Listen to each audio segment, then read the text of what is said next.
ओम नमो भगवते वासुदेवाय नमः। हरे कृष्ण। आप सभी कमेंट में हरे कृष्ण अवश्य लिखिएगा। आइए आज के वीडियो में हम परिवर्तनी एकादशी की व्रत कथा का श्रवण करेंगे। परिवर्तनी एकादशी का व्रत भाद्रपद माह के शुक्ल पक्ष की एकादशी को रखा जाता है। इस बार परिवर्तनी एकादशी का व्रत 3 सितंबर दिन बुधवार को रखा जाएगा। परिवर्तनी एकादशी को पार्श्व एकादशी, पद्म एकादशी, जयंती एकादशी, जल झूलनी एकादशी या डोल ग्यारस के नाम से भी जाना जाता है। एकादशी व्रत भगवान विष्णु को समर्पित है। इस दिन जगत के पालनहार भगवान लक्ष्मी नारायण जी की पूजा की जाती है। एकादशी व्रत को करने से भगवान विष्णु अति प्रसन्न होते हैं और व्यक्ति को सुख समृद्धि का आशीर्वाद प्रदान करते हैं। कहा जाता है कि इस दिन यशोदा मैया ने भगवान कृष्ण का जलवा पूजन या कुआं पूजन भी किया था, इसलिए इसे डोल ग्यारस भी कहा जाता है। डोल ग्यारस में भगवान को पालकी पर बिठाकर उनको नगर भ्रमण कराते हैं। इसके अलावा यह भी कहा जाता है कि इस दिन माता यशोदा ने भगवान कृष्ण के जलाशय पर जाकर उनके अंग वस्त्र धोए। इसी कारण इसे जल झूलनी एकादशी भी कहा जाता है। यह भी मान्यता है कि क्षीर सागर में विराजमान भगवान विष्णु इस दिन करवट बदलते हैं, इसलिए इसे परिवर्तनी एकादशी के नाम से जाना जाता है। आइए अब सच्ची श्रद्धा और भगवान विष्णु माँ लक्ष्मी का स्मरण करते हुए हम परिवर्तनी एकादशी की व्रत कथा का श्रवण करते हैं और अपने जीवन को धन्य धान्य से भरपूर करते हैं। बोलिए भगवान विष्णु की जय, माता लक्ष्मी की जय। अब कथा की ओर चलते हैं। आप सभी सच्चे दिल से इस कथा को सुनिए और साथ ही साथ कथा सुनते समय हुंकारा जरूर भरते रहिएगा। आइए अब सच्ची श्रद्धा से इस कथा को सुनते हैं। पौराणिक कथाओं के अनुसार एक बार एक राज्य में एक राजा रहा करता था। राजा बहुत ही बुद्धिमान और बलशाली था। राजा सदैव अपनी प्रजा का बहुत अच्छे से ध्यान रखता था। प्रजा भी अपने राजा को बहुत पसंद करती थी। राजा की 2 बेटियां थीं। राजा अपनी दोनों बेटियों से बहुत प्रेम करता था। राजा की छोटी बेटी देखने में बहुत सुंदर और आकर्षण थी और राजा की बड़ी बेटी छोटी बेटी के मुकाबले थोड़ा कम सुंदर थी। राजा की छोटी बेटी ग्यारस माता की पूजा किया करती थी और सभी लोग राजा की छोटी बेटी से बहुत स्नेह करते थे और उसकी बहुत प्रशंसा भी किया करते थे। राजा भी अपनी छोटी बेटी को बड़ी बेटी से अधिक प्रेम करता था, जिस कारण राजा की बड़ी बेटी को अपनी छोटी बहन से बहुत नफरत होने लगी। राजा की दोनों बेटियां जब बड़ी हो गई, तब एक पड़ोस राज्य में रहने वाला राजकुमार राजा की बड़ी बेटी के लिए रिश्ता लेकर आया। लेकिन जैसे ही उस राजकुमार की नजर राजा की छोटी बेटी पर पड़ी, तो वह राजकुमार राजा की छोटी बेटी पर आकर्षित हो गया और उससे पहली नजर में ही प्रेम कर बैठा। उस राजकुमार ने राजा की बड़ी बेटी के साथ विवाह करने से मना कर दिया और उसने राजा से कहा कि मैं आपकी छोटी बेटी से विवाह करना चाहता हूँ। जिसके बाद राजा की बड़ी बेटी यह देखकर अपनी छोटी बहन से बहुत क्रोधित हो गई और राजा की बड़ी बेटी ने अपनी छोटी बहन को अपना सबसे बड़ा दुश्मन मान लिया। राजा की बड़ी बेटी ने अपनी छोटी बहन से बदला लेने का निर्णय लिया, जिसके लिए उसने अपनी छोटी बहन को जान से मारने का प्लान बनाया। राजा की बड़ी बेटी ने अपनी छोटी बहन को मारने के लिए सबसे पहले एक लड्डू में जहर मिलाकर अपनी छोटी बहन को दे दिया। उसने लड्डू को खा लिया, लेकिन लड्डू के खाने के बाद भी उसकी छोटी बहन को कुछ नहीं हुआ। बड़ी बहन यह देखकर बहुत आश्चर्यचकित हो गई, लेकिन बड़ी बहन ने हार नहीं मानी और उसने जब रात में छोटी बहन अपने कमरे में सो रही थी, तब एक मटके में सांप रखकर उसके कमरे में छोड़ दिया। लेकिन सांप भी छोटी बहन का कुछ नहीं कर पाया। जिसके बाद बड़ी बहन ने अपनी छोटी बहन से कहा कि चलो हम लोग कुएं में पानी भर कर लाते हैं। जिसके लिए वह अपनी छोटी बहन को पानी भरने के बहाने कुएं के पास ले गई और उसने अपनी छोटी बहन को कुएं में धक्का दे दिया। लेकिन छोटी बहन को तब भी कुछ नहीं हुआ, क्योंकि हर बार ग्यारस माता उसकी रक्षा कर रही और उधर बड़ी बहन अपने सारे प्रयासों के बाद असफल हो रही थी, जिससे वह अधिक क्रोधित होती जा रही थी।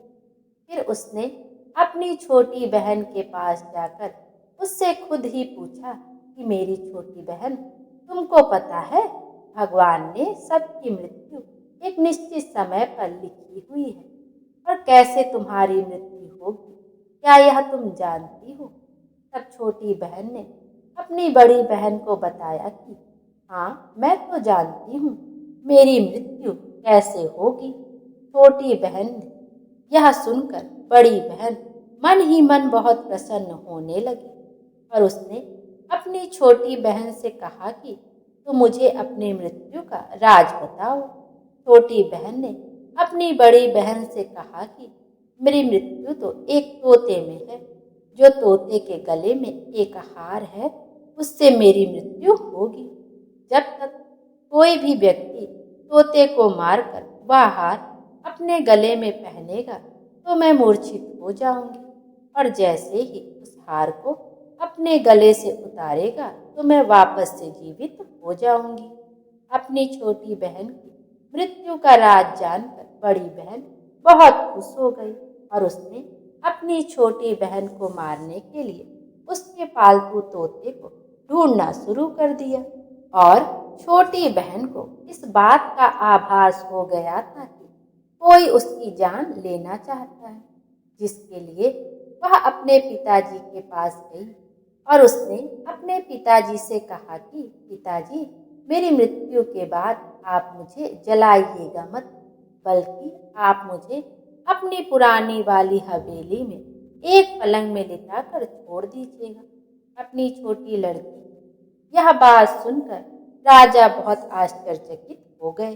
राजा ने अपनी छोटी बेटी से पूछा, बेटी, तुम यह क्या कह रही हो? तब राजा की छोटी बेटी ने बताया कि पिताजी, समय किसी के लिए रुका नहीं, कब क्या हो जाए किसी को कुछ पता नहीं है। और फिर राजा ने अपनी छोटी बेटी से कहा कि तुम ऐसी बातें क्यों कर रही हो?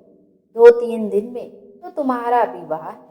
लेकिन छोटी बेटी ने अपने पिताजी को ऐसा करने पर मजबूर कर दिया और उनसे वचन ले लिया। राजा ने भी अपनी छोटी बेटी की बात स्वीकार कर ली और 2-3 दिनों के बाद जब शादी का समय आया, तब राजकुमार बारात लेकर राजा के घर आया और राजकुमार और राजा की छोटी बेटी का विवाह शुरू हो गया। जैसे ही राजा की छोटी बेटी राजकुमार के साथ फेरे लेना शुरू करती है, उसकी बड़ी बहन अपनी छोटी बहन के कमरे में जाकर उसके तोते को पकड़ लेती है और उसको जान से मार देती है। तोते के गले में जो हार था उसको अपने गले में धारण कर लेती है। जैसे ही बड़ी बहन उस हार को अपने गले में धारण करती है तो उधर छोटी बहन 3.5 ही फेरे ले पाती है और वहीं पर बेहोश होकर गिर जाती है। जिसके बाद राजा ने बड़े बड़े हकीमों को बुलवाया और अपनी छोटी बेटी का इलाज करने के लिए कहा। राजा की बात सुनकर वैद्य ने जब छोटी बेटी को चेक किया तो राजा को बताया कि आपकी छोटी बेटी ना तो जीवित और ना ही मरी हुई है। यह मैं ऐसा पहली बार देख रहा हूँ। राजा ने वैद्य और हकीम को यह बात बाहर बताने से मना कर दिया और उनको कहा कि अगर तुमने यह बात किसी को बाहर बताई तो हम तुम्हें फांसी की सजा दे देंगे। राजा ने अपनी छोटी बेटी को पुराने महल में ले जाकर एक पलंग पर लिटा दिया और वहां पर उस सैनिक को तैनात कर दिया। वापस अपने महल पर आ गए। राजा की बड़ी बेटी अपने पिताजी के पास आई और कहने लगी कि पिताजी, अगर यह शादी संपन्न नहीं हुई तो आपकी इज्जत का क्या होगा? आप कहें तो मैं आपकी इज्जत बचाने के लिए राजकुमार से शादी करने के लिए तैयार हूँ। जिसके बाद राजा ने अपनी बड़ी बेटी की बात मान ली और राजा ने बड़ी बेटी को छोटी बेटी के कपड़े पहनाकर मंडप पर भेज दिया। लेकिन राजकुमार यह जान गया कि यह राजा की छोटी बेटी नहीं है, बल्कि यह राजा की बड़ी बेटी है। लेकिन जब राजकुमार ने शादी करने से मना किया तो सभी लोगों ने राजकुमार को विवश करके राजा की बड़ी बेटी से बचे हुए फेरों को संपन्न करा दिया और विवाह करवा दिया। जिसके बाद राजकुमार राजा की बड़ी बेटी को अपने महल ले गया।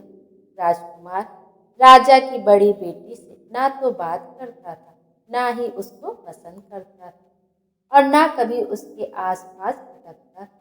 और राजकुमार ने यह फैसला लिया था कि वह अपनी प्रेमिका को ढूंढ कर रहेगा और यह जानकर रहेगा कि उसके साथ आखिर हुआ क्या है।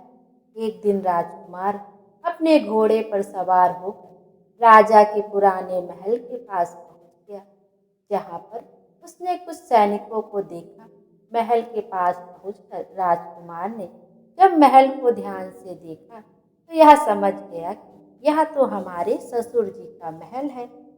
तब राजकुमार ने सैनिकों से पूछा, तुम लोग यहाँ क्या कर रहे हो और इस महल के अंदर उस पलंग में कौन लेटा है? जिसके बाद सैनिकों ने बताया कि यहाँ पर राजा की छोटी बेटी लेटी। यह सुनकर राजकुमार बहुत प्रसन्न हो गया और वह तुरंत अपनी प्रेमिका के पास पहुंच गया और उसकी सेवा करने लगा। जैसे ही रात हुई तो राजा की छोटी बेटी उठकर खड़ी हो गई। राजकुमार यह देखकर बहुत खुश हो गया और उसने अपनी प्रेमिका से पूछा कि तुम यहाँ क्या कर रही हो? तुम मेरे साथ मेरे घर चलो। राजा की छोटी बेटी ने राजकुमार को सारी बातें बता दी कि मेरी जान तो एक तोते में बसी थी और मैंने यह बात सिर्फ अपनी बड़ी बहन को बताया था और मुझे पता है कि उसने ही मुझे मारने का प्रयास किया है। उसके पास एक हार है जिसको वह सुबह पहन लेती है और रात को उतार देती है। जब तक वह हार को पहने रहती है तब तक मैं मूर्छित रहती हूँ और जैसे ही वह हार को उतार देती है तो मैं जीवित हो जाती हूँ। और जब तक मेरी बड़ी बहन के पास वह हार है तब तक मैं ऐसे ही जीवित और मूर्छित होती रहूंगी। अगर मेरी बड़ी बहन के पास जो हार है वह मेरे हाथ लग जाए तो मैं हमेशा के लिए जीवित हो जाऊंगी। राजकुमार यह बात सुनकर राजा की छोटी बेटी के पास रहने का निर्णय ले लिया और उसने अपने बचे हुए 7 फेरे उस पलंग में लेटी राजकुमारी की छोटी बेटी के साथ लिए और अपना विवाह पूर्ण कर लिया और वहीं पर ही रहने लगा। देखते ही देखते कुछ समय में राजा की छोटी बेटी और राजकुमार की पत्नी गर्भवती हो गई। एक दिन राजकुमार को किसी काम से बाहर जाना पड़ा। तब छोटी बहन के पेट में बहुत तेज से दर्द होने लगा, जिसके बाद उसने ग्यारस माता का आवाहन किया।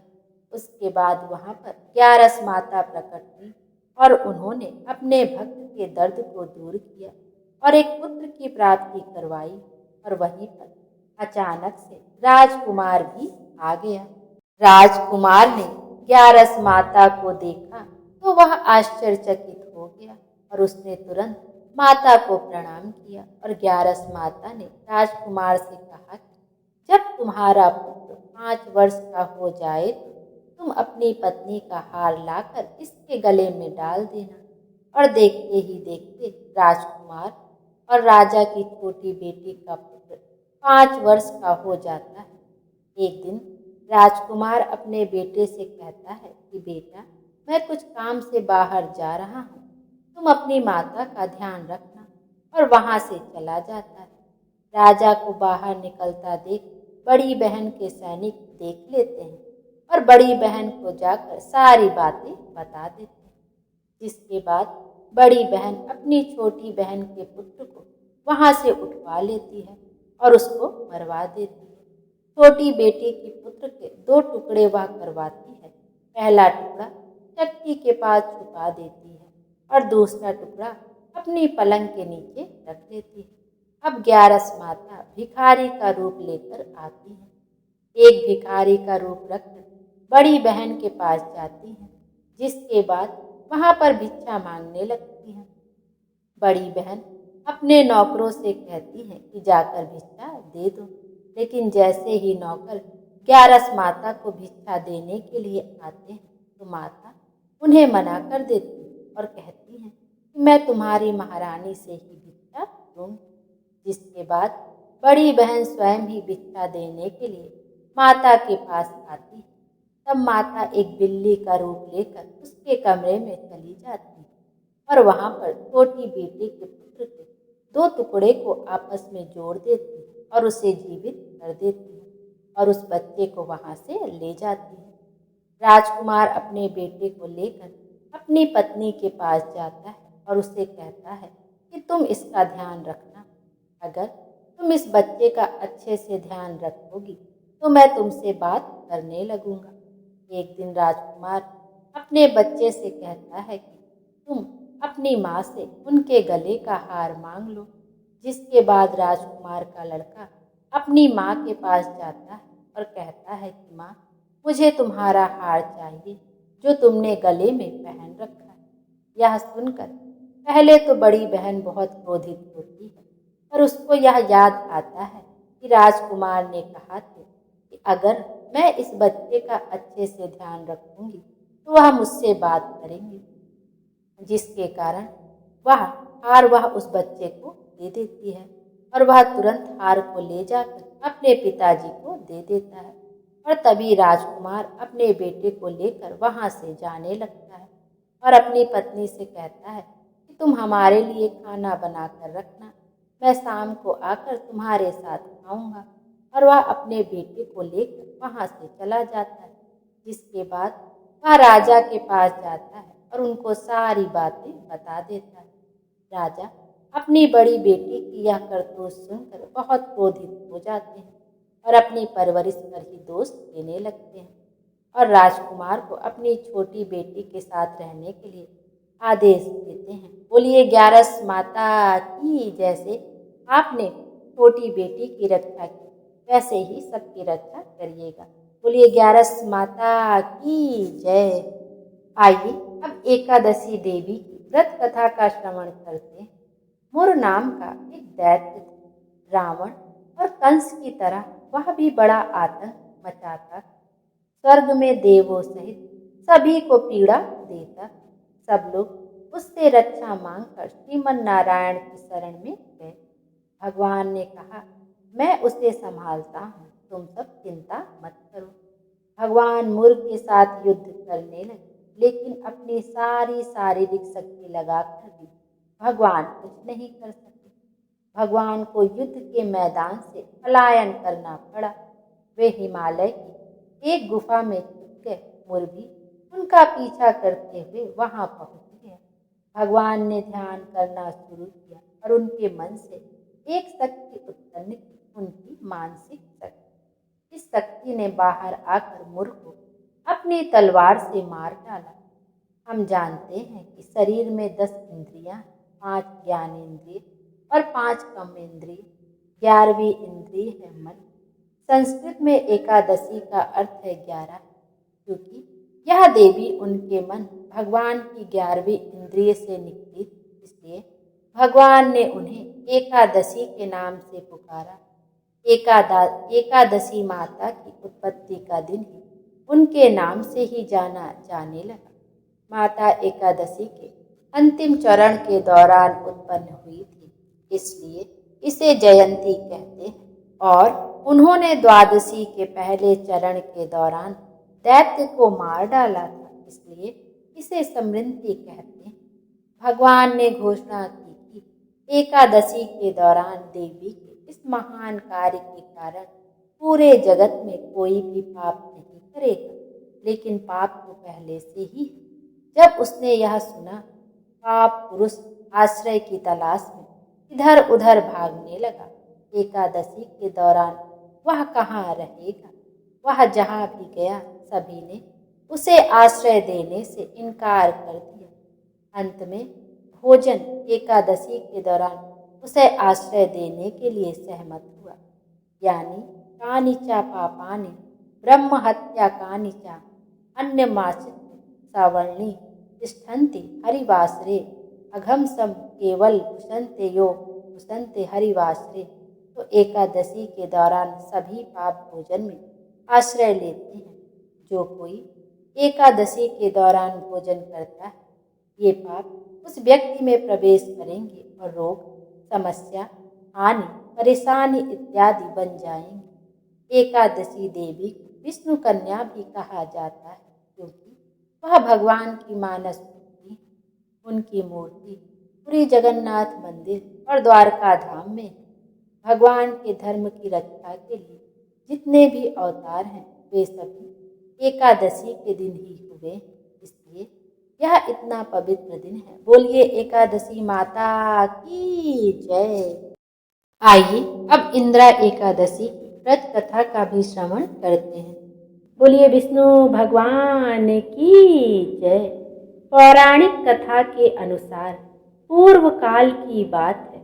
सतयुग में इंद्रसेन नाम से विख्यात राजकुमार थे, जो अब महिष्मतीपुरी के राजा होकर धर्मपूर्वक प्रजा का पालन करते थे। उनका यश सब ओर फैल चुका था।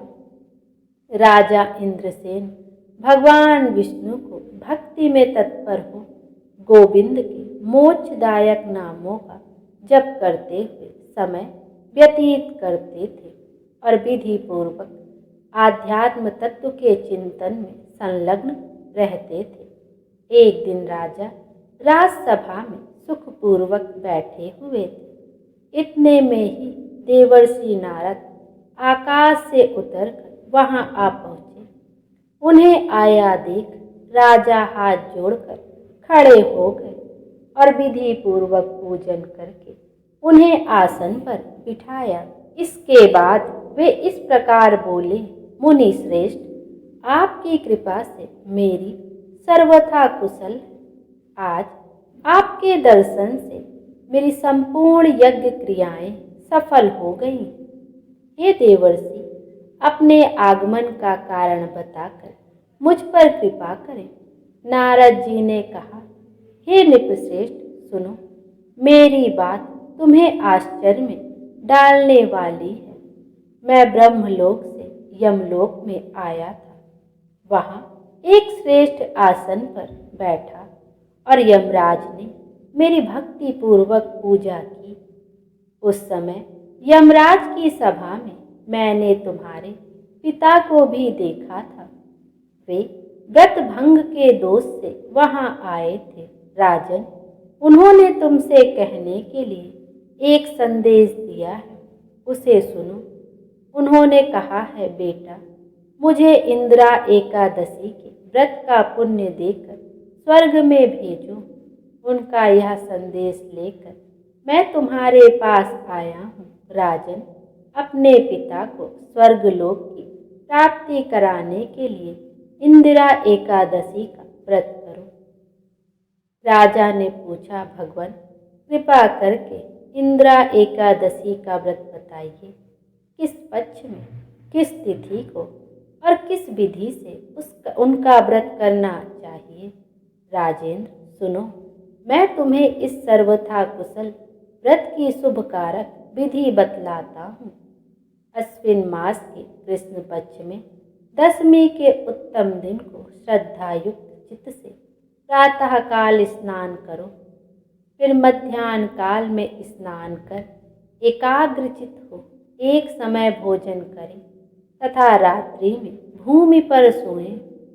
रात्रि के अंत में निर्मल प्रभात होने पर एकादशी के दिन दातून करके मुंह धोएं। इसके बाद भक्ति भाव से निप्रांकित मंत्र पढ़ते हुए उपवास का नियम ग्रहण करें। अधा स्थित्वा निराहारा सर्वभोग विवर्जिता भो भोज्ये पुंडरीकाच शरणम में भवाच्युत। कमल नयनन भगवान नारायण, आज मैं सब भोगों से अलग हो निराहार रहकर कल भोजन करूँगा। अच्युत, आप मुझे शरण दें। इस प्रकार नियम करके मध्याह्न काल में पितरों की प्रसन्नता के लिए शालिग्राम शिला के सम्मुख विधि पूर्वक श्राद्ध करें तथा दक्षिणा से ब्राह्मणों का सत्कार करके उन्हें भोजन करावें। पितरों को दिए हुए अन्नमय पिंड को सूंघकर विद्वान पुरुष या गाय को खिला दें। फिर धूप और गंध आदि से भगवान हविकेश का पूजन करके रात्रि में उनके समीप जागरण करें। तत्पश्चात सवेरा होने पर द्वादशी के दिन पुनः भक्ति पूर्वक श्री हरि की पूजा करें। उसके बाद ब्राह्मणों को भोजन कराकर भाई बंधु नाती और पुत्र आदि के साथ स्वयं मौन होकर भोजन करें। हे राजन, इस विधि से आलस्य रहित होकर तुम इंद्रा एकादशी का व्रत करो। इससे तुम्हारे पितर भगवान विष्णु के बैकुंठ धाम में चले जाएंगे। भगवान श्री कृष्ण कहते हैं, राजन, राजा इंद्रसेन से ऐसा कहकर देवर्षि नारद अंतर्ध्यान हो गए। राजा ने उनकी बताई हुई विधि से अंतःपुर की रानियों, पुत्रों और भार्यों सहित उस उत्तम व्रत का अनुष्ठान किया। हे कुंती नंदन, व्रत पूर्ण होने पर आकाश से फूलों की वर्षा होने लगी।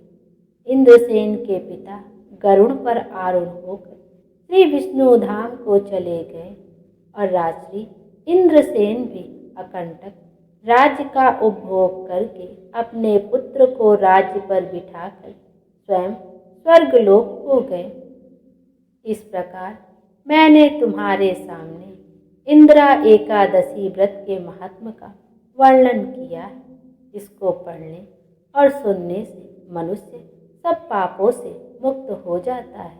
बोलिए विष्णु भगवान की जय, माता लक्ष्मी की जय। आइए अब एकादशी व्रत की एक अन्य कथा का श्रवण करते हैं। राजा धर्मकीर्ति की कथा। गालव मुनि का भद्रशील नाम का एक पुत्र था। भद्रशील ने छोटी उम्र से ही एकादशी व्रत का पालन करना शुरू कर दिया। मुनि ने उन्हें ऐसा करने के लिए कभी नहीं कहा था। एक बार मुनि ने भद्रशील से पूछा कि उन्हें इस व्रत को करने के लिए किसने कहा है। भद्रशील ने कहा कि मैं कई जन्मों से एकादशी व्रत करता आ रहा हूँ। आमतौर पर किसी को भी पिछला जन्म याद नहीं रहता। जब तक आप माँ के गर्भ में होंगे तब तक आपको अपने पिछले जन्मों की याद रहेगी, लेकिन जन्म से ठीक पहले यह स्मृति मिट जाती है। लेकिन भद्रशील को अपने पिछले जन्म की याद उस समय भी थी। यह एकादशी व्रत की शक्ति थी जिसका वे पालन करते थे। वे एक पूर्व जन्म में धर्मकीर्ति नामक राजा थे। धर्मकीर्ति बहुत क्रूर था। उसे कोई पसंद नहीं करता था। ऐसा कोई पाप नहीं था जो उसने नहीं किया हो।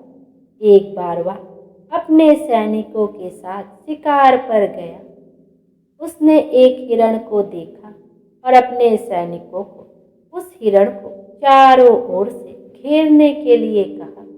राजा ने कहा कि जो भी हिरण को भागने देगा उसका पूरा परिवार मार डाला जाएगा। हिरण ने यह सुना और सोचा, बेचारे सैनिक, मैं उनमें से किसी को कुछ भी नहीं होने दूंगा। हिरण राजा के पास से निकल भागा। राजा ने हिरण का पीछा किया। सूर्यास्त होते राजा एक घने जंगल के अंदर फंस गया। हिरण कहीं दिखाई नहीं दे रहा था। राजा ने एक पेड़ के नीचे रात बिताई। उसने दिन भर में कुछ भी नहीं खाया था। उसे चारों ओर से खतरनाक जानवरों के गुर्राने की आवाज़ सुनाई दे रही थी। वह सो नहीं सका। राजा ने डर से श्री हरि परमात्मा से प्रार्थना करना शुरू कर दिया। फिर सुबह होते ही उसकी मृत्यु हो गई। यमदूत आए और उसे यमराज के पास ले गए। यमराज ने पूछा, तुम लोग इन्हें यहाँ क्यों लाए हो? इनका स्थान बैकुंठ में भगवान महाविष्णु के बगल में है। लेकिन राजन, यह तो महापापी है। नहीं, वह सब चला गया है। यह तो अब पवित्र है। जिस दिन इसकी मृत्यु हुई वह एकादशी का दिन था। उन्होंने दिन भर उपवास किया और रात में जागते हुए श्री हरि का स्मरण किया। उनके सारे पाप दूर हो गए हैं। वे पवित्र हो गए। यमराज ने स्वयं एक स्वर्ण रथ बुलवाया और राजा को बैकुंठ भेज दिया। जब लोगों को इस बारे में पृथ्वी पर पता चला तो वे सभी एकादशी का पालन करने के लिए और अधिक उत्साहित हो गए। बोलिए भगवान विष्णु की जय, माता लक्ष्मी की जय। भगवान विष्णु हम सब की मनोकामना पूर्ण करें और हमारे जीवन को खुशियों से भर दें। Thank you.